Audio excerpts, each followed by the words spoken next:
Today, we get to hear from Dr. Ryan Hurley and Dr. Tonya Volk, an orthodontist power couple who's been in practice since 2010. We're going to hear about how they grew in private practice and also as partners within Smile Doctors. So it is great having you guys. Let's begin by having you tell us a little bit about yourselves, how you started, how you met, all that good stuff. Go ahead, Tonya, kick us off. Yeah, so we met in residency in Chicago, or orthodontic residency, and Ryan's was from this area originally, from the Illinois area. I'm from Nebraska, and I had my plot of land ready to build a practice back home, and then we started dating, and all of that changed, and we ended up buying Ryan's uncle's practice in the northwest suburbs. Plus, I worked with an orthodontist. I ended up buying one of his smaller satellite locations, and we merged them, kept the different locations, but merged the branding, and went from there. That was back in 2008 that it all began. Yep. So we met at University of Illinois, Chicago. I went there for dental school. Tonya matched to UIC, and she was not happy about it. Tonya grew up on a farm in Nebraska, so big city life was not something she was looking forward to. But Tonya is 8 days younger than I am, but somehow was a year ahead of me in the ortho program. So she stuck around to teach after her last year of residency, and so I was dating the teacher for my third year in residency. I got great grades, and I convinced her to stick around Chicagoland area once I finished up. So it did become a little dicey, though, because when I got done with residency, I went out to hike the Appalachian Trail, something I had planned for years and years. So I was going to be gone for months, and Tonya was not sticking around Chicago without a ring on her finger. So we got engaged the day before I left for the Appalachian Trail, and she was still there when I got back. And started our practices soon after that in the northwest suburbs of Chicago. So that is fantastic. That's one of the things that I've always admired about you guys, your grit, determination, willingness to implement. Tell me a little bit about how you merged those two practices, the grind for those first few years. Yeah, I mean, I think so our practice started in 2010. And we never did de novos. We always acquired practices of doctors that were kind of in the exit stages of their career. We'd have a shorter transition. And we learned a lot. Honestly, it wasn't easy. I think, looking back on it, there was a lot of things that I probably held our practice back on when it came to systems, empowering team members, just having the confidence to allow our team members to kind of continue to grow and thrive. I don't know what your thoughts are, but I think a big changing point for us is when we started using consultants. We've always loved going to visit other practices and learning and coming back to try to implement that. But I would say the first couple of years, my mindset was, well, that works there, but it couldn't work for us. And I was always looking for ways of why improvements or changes couldn't happen or wouldn't work. And Tonya was very much the opposite. Yeah. How many times have you guys heard that, where you come across a great idea, doctors are super impressed, but then they say, oh, but that won't work in my area. Yeah. I'm just so impressed with you guys. As you've said before, implementation is where it's at, and you are the masters of it. So Ryan, what changed for you? How did you overcome that? What was that change in mindset to empower team members and to grow the practice that way through delegation? Yeah, Tonya just got it naturally. For me, I had to get hit over the head with it. But we hired a consultant and had some great ideas, and everything that she had an idea about, I told her why it wouldn't work. And she had some very direct comments to me with regards to my leadership and holding back the practice and my level of happiness just coming into work. And so I kind of surrendered and gave up, and we just started. I got out of her way, to be honest with you, in a lot of things. And once we started practicing that way, I loved it. And it was a great change for me to kind of change my mindset and how I approach practice and life in general. What about you, Tay? Yeah, I think the thing that we learned over time is, back when we first started, it was always like, okay, well, we've got this big project, and once we get there, then we can kind of take a breath. And then, well, no, now we have to make this change. Once we make this change, then we can take a breath. And what we learned over time is change is constant and consistent. And if we're kind of Ryan's tagline ended up being, if you're not if you're not growing, you're dying. And our team just knew it. Like, change is inevitable. And we saw it with our own practice. We see it within Smile Doctors, continually changing and growing and meeting the needs of patients in the time that we're in. It's not something that'll ever change. So. Yeah, it took me a while to get comfortable with the idea of change. Why are we doing it? And what's the purpose behind it? We're comfortable with where we're at. And it was something that I think our team members got behind, where if we weren't changing, we started to get uncomfortable. So I was always looking for ways to kind of improve. And, Tonya says all the time, we've never come up with an original idea. It's just always taking back what looks like it could work better and implementing into our own practice. So we got very, very comfortable with that change mindset. And honestly, if we stick around too long in a practice and we don't see changes occurring, we feel like we're falling behind. So it was something that just became a comfort level for us. I think that's different than how most orthodontists are, right? Every orthodontist is looking for this perfect utopian, perfect day, perfect cases, everything's smooth, and you kind of arrive at this steady state. But in reality, it's always changing. With innovation, the world's different, the customer service demands are different. And to your point, it's if you aren't changing, then you're dying. And those foundational. So it's that mindset of. Go ahead. Sorry. So it's that mindset of, what do we need to do to keep growing? What do we need to do to accommodate our patients better? How can we improve? How can we grow others around us? And I think there's something about a mindset to be able to kind of embrace that. And I look at some of the most amazing practices out there, some of which are part of our group.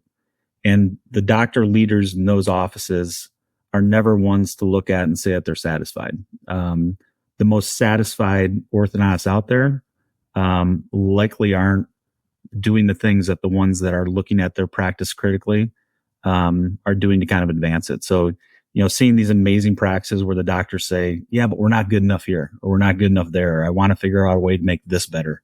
The best practices out there are ones that are just not happy with where they're at, with the goal of being better tomorrow. So I've been in your practice many times, but I remember the first time I was in there, so impressed with how you had that mindset, that attitude yourselves, but it was infectious. Your whole team carried that about them. They were each looking for different ways to improve in their specific area and their responsibility. How did you get them there? How did your practice arrive to that? Because sometimes it just feels like it's the doctor pushing or the office manager, practice director pushing. How did you get your whole team to buy in, want the change, want to do better, want to push forward and work together on behalf of the patient? That is a huge unlock for many orthodontists. I think a lot of it was just empowering them. And we would bring some of the key leaders with us to different meetings and different practices. And they were only allowed to continue going if they came back and had a list of at least 3 things that we were going to improve in our practice and bring them to us and explain how we were going to do that.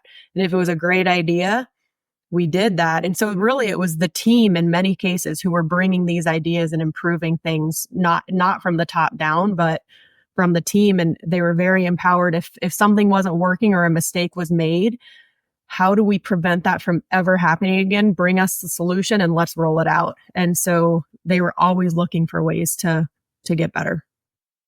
Yeah. And I think there's also an aspect. I remember, Scott, you and I talking years ago about some challenges that we were having on our internal RCM process. And I think you or I, one of us, we thought had a great idea, but we need to kind of implement that across the board. And the people that were going to lead it, it was almost like, well, they're really going to own it if they feel as though it's their idea, if it's something that they can own and be able to drive where it's not being told to them.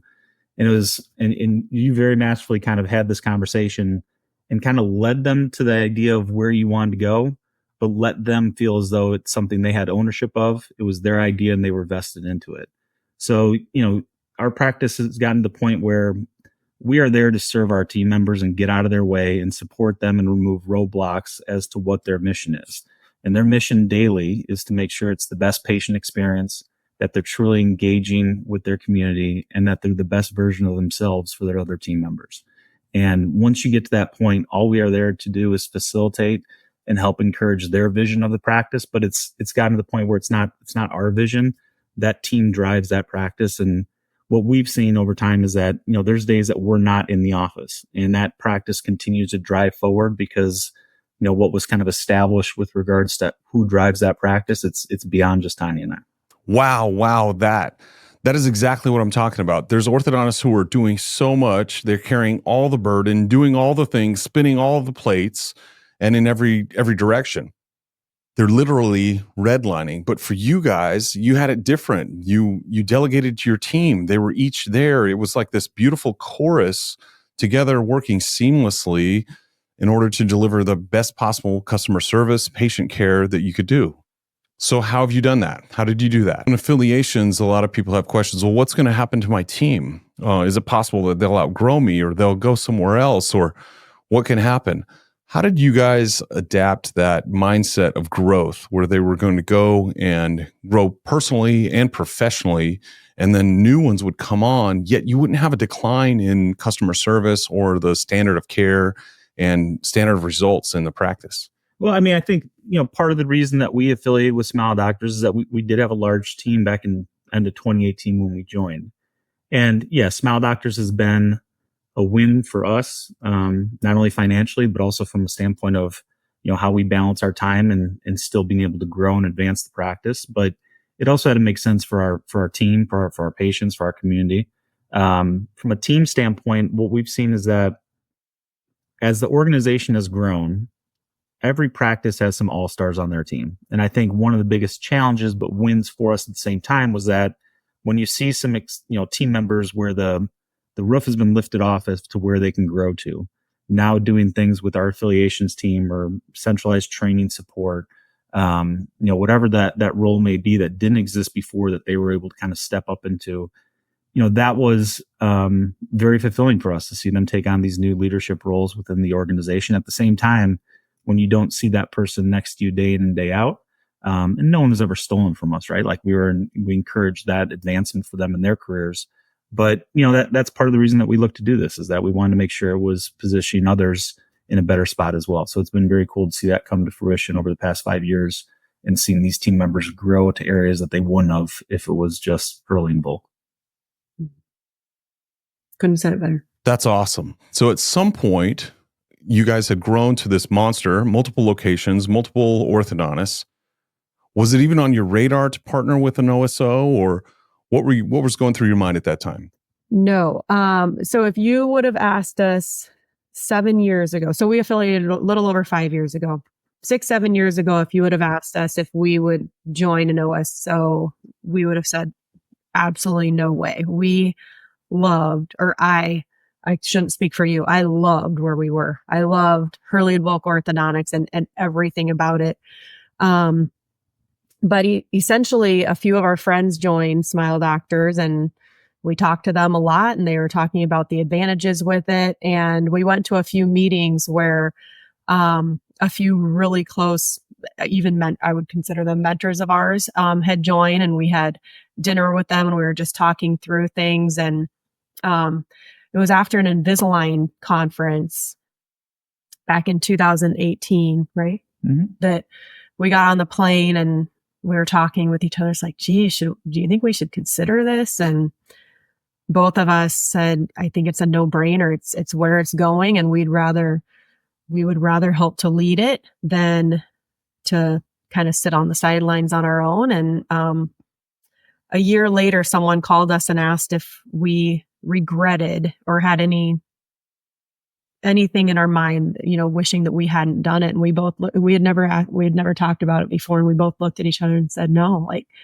don't regret it for a second. This is the best decision that we could have made. So, yeah. And I think talking to a lot of practices that have affiliated with Smile Doctors over the years, I think every doctor is looking for something maybe a little bit different or unique. I think for us, we're very much of a growth mindset. We knew that we couldn't just turn it off. Like, our practice got to be something where we never quite imagined that when we started in 2010, but it wasn't something that we'd say, okay, we're satisfied, we're just going to kind of coast at this point. So we knew we were going to continue to grow. For Tonya and I, we had many years struggling to have kids, and that practice absolutely was a great resource for us to put our time and energy into. But when we started to have kids, the practice was continuing to grow. We had no desire to kind of level it off. And something had to give. And so, I think Smile Doctors for us was a partner in that growth, where we knew we could grow, but could we grow in an easier way? The other thing we started to see is that a lot of the practices that were part of this group were ones that we were already learning from years prior, right? Either through consultant groups or online or visiting the practices. I know we had visited your practice, Scott, and we came home that whole flight just talking about the notes we took and what we were going to implement the next day. And, we spent a lot of money on consultants, and they were a blessing for us in our practice. But really what we learned most from was other offices seen in person, what they're doing, what's not working. And when I saw a bunch of orthodontists that I respected as part of this group that I knew I could learn from, that was somewhat of a differentiator as well for us, and kind of deciding that this is something that can bring our practice forward, not backwards. So you guys joined Smile Doctors in 2018, and since 2018, a lot has changed. And I credit you for so much influence on the entire organization of pushing, asking questions. How can we be better? What can we do differently? Explain a little bit about how you've noticed the change over these years. So just a real quick comment on that. So when we joined, Smile Doctors was really a toddler, right? It was just a few years old. And when I look back at Hurley and Volk, when we were just a few years in, man, there was just so much change and so much growth in those next few years. And I feel like it was kind of like that with Smile Doctors, right? I can't imagine another organization that has had so much growth that could do it so well. And the reason is because of the culture and because of the love within the partners and the team and everything. But yeah, when we first joined, I would say for Ryan and I, our biggest frustration was probably just the brand change. We had a strong brand in the community. And so to change that, it was a pretty big deal. But as an organization, Smile Doctors, the greatest thing about Smile Doctors is we learn from mistakes and we continue to grow and get better out of it. Right. And so within a year, there were no more branding changes. We realized the value of the brand in the community. And I think a big part of it was that, we saw the changes that were happening with the practices that did change our brand, and decided it was not a good idea. And so switched gears. And we've seen that over and over again. If something's not a good idea, or if it was a good idea at a certain level, and then all of a sudden we have more practices joining and we could do it better, we do it better. And same thing we did in private practice, right? Yeah. And I think, 5 years ago, it was a different conversation that we have with practices today versus then. I mean, Scott, you came to our office a few days after affiliation and said, we're going to break a lot of this, but we are going to build it back better. And we did that over a period of time. As we've grown and evolved, like we've gotten to the point where we have back end support where we don't bring practices backwards. But it was a very, honest discussion that we had when we joined as to what would change and what wouldn't change. And I think going back to what we said about, the private practitioners that have the best practices are always ones that are humble enough to change and not satisfied with where they're at.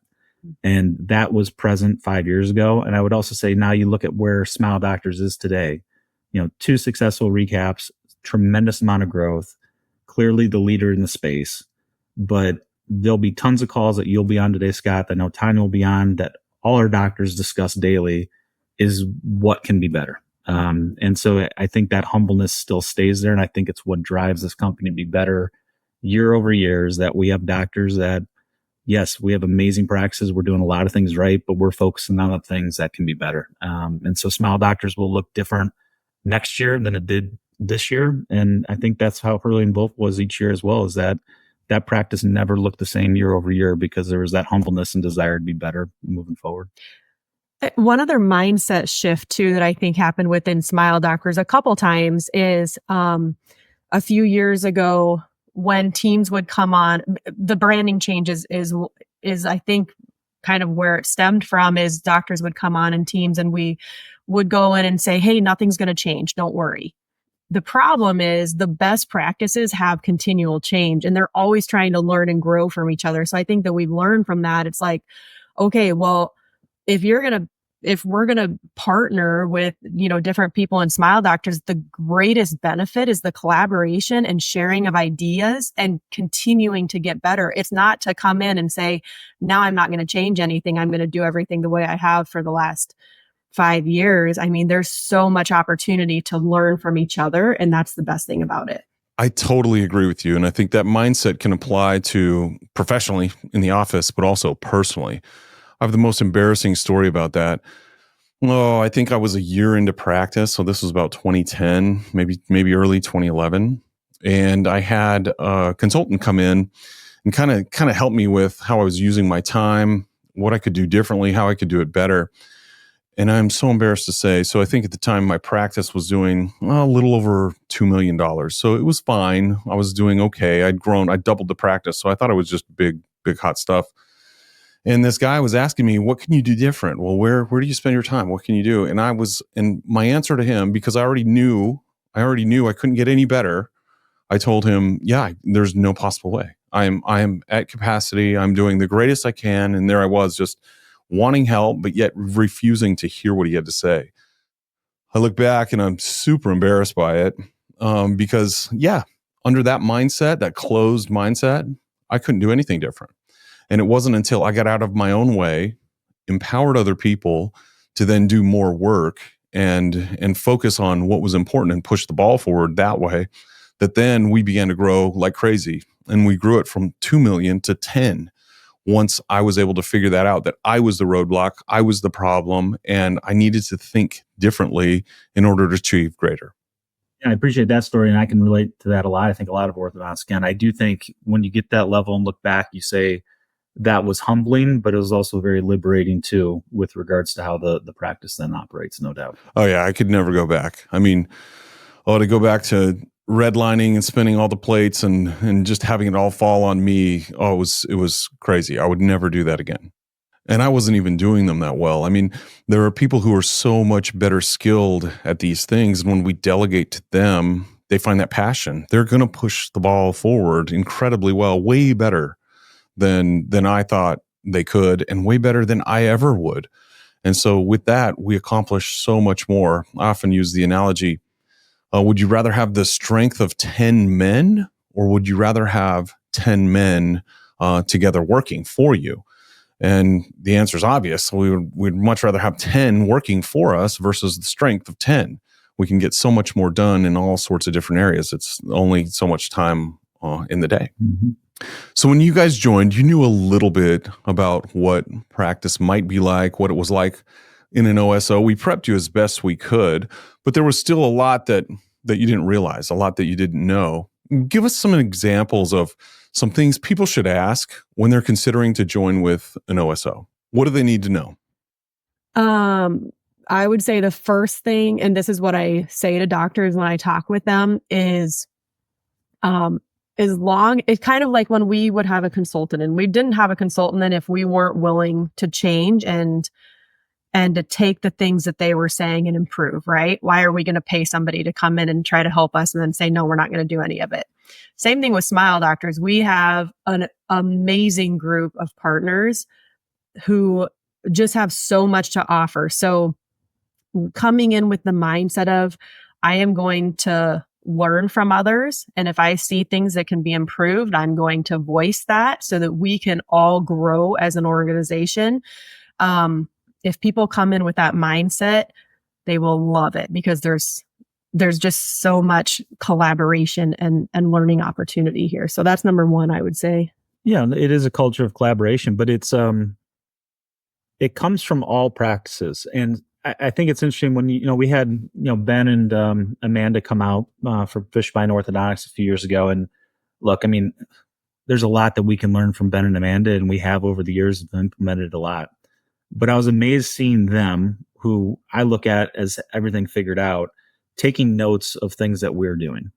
And then I look at a guy like Zach Casagrande, who does more Invisalign than anyone in the country, being part of in the world, being part of this organization for like 3 months, and Tonya having a conversation with him about what happens at visit 1 and when to do IPR and some of the staging. And he sat there and said, that's a great idea. We're going to go do that. And so whatever level you're at, there's a humbleness to want to learn and improve that I think if there's that mindset, it fits real well into our world. The other thing that I think Smile Doctors is not a great fit for is for someone that's looking at this as like an exit strategy. I really thought that once we affiliated with Smile Doctors, my biggest concern is that I was going to lose the passion for not only our local level, but for the company. And I was going to have all these outside interests and maybe not be as engaged. And I was worried about what would happen, to the practice if I wasn't as interested in its success as I was before. And I think what we've seen is that I think our average age last year was 42 years old for the average affiliate that joined. These are practices that are not looking at this as an exit strategy. These are people that are looking at this as a long-term option for them. And I think we've seen a lot of success with people past their 5 years. And Tonya and I are one that we're really not looking at another opportunity to go do something else. Like this is something that's a partnership, that's a long-term type thing. And so these doctors are still engaged in their practice. Maybe they're a little bit more present outside their practice. I know Tonya and I are with not having to wear every hat when a Pansef machine goes down on a Friday. I'm maybe not worried about it as much as I was on a Sunday before. But these are guys that are continuing to be vested in their local level and also with the success of the whole group. So I think that doctor engagement has been something maybe I wasn't anticipating or my level of passion about what we're doing day in and day out. Yeah. And Scott, I've got to say, you're a perfect example of that too. Like Ryan said before, when we visited your office, we came back with a notepad full of things that we're going to implement the next day with our team. And you come out to our office and you're taking notes. And it's just, I don't know, a pretty awesome community we have. It is. I totally agree. It's so special what we have. When I went out and visited you guys, of course I took notes, and there were things that I always learn. And I do whenever I go and visit any location, there's always pieces that I can take back to make my practice better. And I think that's how we all are. We all want to share what is it that's special, what can we then go and implement, and how can we improve all the way around. Again, if you're not growing, then you're dying. Any other advice you'd have for people considering an affiliation? I would talk to other doctor partners that are part of the organization. I think I would talk to them at different stages as well. I think on our business development team, we do a good job of being an open book and connecting people. I believe our doctors are fairly transparent. And usually what I tell people to ask is, don't just ask them about the good, talk about the biggest challenges, the biggest wins, and the biggest things that were maybe unexpected that occurred post-affiliation. And I think going into it kind of eyes wide open is super helpful, and having those discussions is key, right? And I think it's a lot of, you really have to look internally at yourself. And sometimes people look at it and say, this could be a great financial move for me. This may be something that is an opportunity, but you have to kind of look at yourself. Are you someone who already has it all figured out? Are you good in working on a team, right? Like you're going from playing golf to playing on a football team. And there is sometimes aspects of being humble. Everyone's voice is heard, but again, we're making decisions as a group, as a bunch of doctor partners in this as the direction of the company. And so you go from being the king of your own castle. Now, I didn't have to deal with that because I had Tonya, and I knew she was the one that was kind of running the show behind the scenes. But it is different when you are a sole practitioner and every decision rolls through you in joining this group. And it's just making sure you're someone that enjoys that aspect of playing on the team and learning from each other. Yeah. And I would say, I think the hardest part for people, for everybody, is after joining within the first year or two, everyone gets on the same software system. And there are huge benefits to that. So, people who were on Gauge before, now we have something called Power BI that is Gauge on steroids by 100. Like you can see any data that you could possibly want to see, but change is hard, right? So to do that conversion and get over to the Cloud9 software, I don't care what software you're coming from, it's just a change. And so things that you're used to doing with your eyes closed, all of a sudden for a few months, you have to think about. That's in my opinion, the hardest part of it. But getting through that on the back end, now to be able to everyone speak the same language and see the stats and data that we can see from it, it's amazing. So Tonya, you've got to see a lot of practices who have come through affiliations and integrations, and you've seen those who've had a lot of challenges, and then those who have been successful. What are the commonalities of those that are very successful through this, where it's relatively seamless, not a whole lot of bumps, but they manage really well? The biggest thing is the doctor leading with positivity. If the doctor comes in and is on board and excited for the change, the team follows, right? And the team is excited for it too, even though we know it's going to be hard for a couple of months. The one where it's hard is where, the doctor leads the culture. So if the doctor comes in with negativity around it, then it's going to be a negative experience for everybody. Yeah. And I think you can even look at right now, we've had a big push over the past couple of years with procurement. And look, when you have 400 offices, there's a tremendous amount of buying power that we have. And one of the things I've really appreciated about Smile Doctors is that we were a large practice, but we were still bullied by Invisalign. We were still, in a sense, maybe not getting the best pricing with other vendors, and certainly insurance companies were a challenge to negotiate with as well. And there is a tremendous amount of power when you have 400 offices and having one person represent you at that table. And it does change the tables a bit. And that's something I have enjoyed about Smile Doctors, is being able to shift those tables. But it does take a change to how you order, right? I mean, like, we have some kind of internal Amazon type system. And whenever a change like that occurs, clearly it's beneficial for us. It's beneficial for the company. It makes it easier for the team. But when you change from what you're doing to that, yeah, any change is difficult. And I agree with Tonya. Like, if the doctor is behind it and supportive and can see the long-term purpose behind it and the why, that team follows and the change just becomes easier. Well, like you said, so just to explain what that means. So, a lot of doctors are on Mary's list or some sort of a buying group prior to joining. Well, Smile Doctors has our own buying group, which is super powerful, right? But again, seeing the way that is positive for Smile Doctors and being on board with it, just like if a doctor's team wanted to join Mary's list and the doctor said, no, we're not going to do that, or gave, pushback on doing the different thing, it's the same exact thing. But some of the things that we have internally amongst us, one being the buying group, are really, really powerful as long as the doctors see the benefit in it. I do think one of the smartest thing Smile Doctors did, and it's probably been maybe for the past 2.5 years or so, is kind of creating an affiliations team, and having kind of a true playbook prior to close, having something memorialized and signed off by the doctor to kind of explain milestones of what will or will not change over 6, 12, 18 months. And our affiliations team now is led by Greg Goggins. And, Greg is an amazing person and perfect in that role.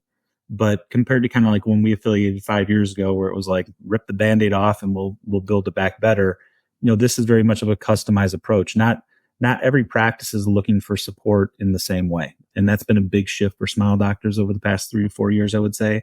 And really credit to Greg and his team in really kind of making a customized affiliation playbook for each practice that joins.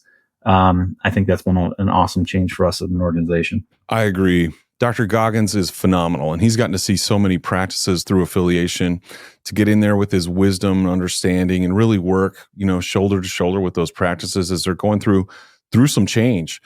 He's such a great voice, calming person that really helps people succeed as they integrate.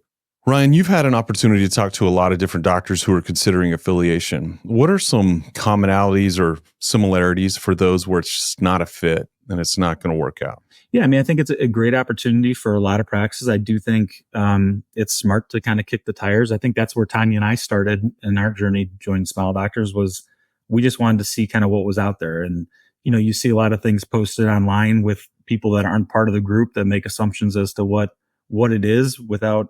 Someone had a great analogy the other day. They said, there's someone sitting on the sidewalk looking inside a house, describing every room in detail, but they've never actually been in the house. And it was good for us to kind of look behind the curtain and see what that organization truly represented. So I do think it's smart to kind of kick the tires and see what's out there. But look, not everyone's a fit for what we're doing. There's some great practices out there that, because of how they're maybe structured and what the doctor's kind of personality is, maybe it's not a great fit. Maybe they're just doing it for financial reasons. And there has to be so many other things that make sense beyond just financial. It has to be something where the doctor's truly on board with being part of the team. And there's other practices that we look at that, for whatever reason, it's not going to be a fit either from a profitability standpoint, a structure standpoint, a timing standpoint. But for us, it was valuable to kick the tires. And I think that's where we started at the process, and not really anticipating that a lot of those boxes would be checked that we'd end up joining. But look, Smile Doctors does a ton of diligence on the practices that join us. And I would tell you that it's less than 50% of the ones that we talk to that we'd even be in a position to kind of make an offer to partner with. But we also ask our doctor partners to do a ton of diligence on us as well. I mean, we're kind of an open book. We are proud of where we're at, but as we talked about before, we know we're going to be better next year than we are this year. So it's someone that's looking to join a growing organization. Although we're the largest and the most established, this thing is still really young. I mean, if you think about where this is going to be in the next 5 years or so, we're still kind of in those infancy stages. And so it's someone that's comfortable with an organization that is still growing, that's still young, that's still hungry. And so I think there's a certain group of doctors that fit that mold and are real happy on the other side, but it's making sure that we're doing our diligence as a group for future partners, and that they're doing as much diligence and gathering as much information as they can on the front end as well. That's fantastic. And I just want to thank you guys very personally for your influence on me, who you've been in my life, just an incredible influence on me professionally as well as personally. You guys have an amazing relationship and marriage. It's inspiring to me, as well as how you implement and your grit, determination, and then huge amount of integrity. And you've made us better as an organization, but also me better as a person. Thank you very, very much. Thank you all. Thanks, guys. Bye.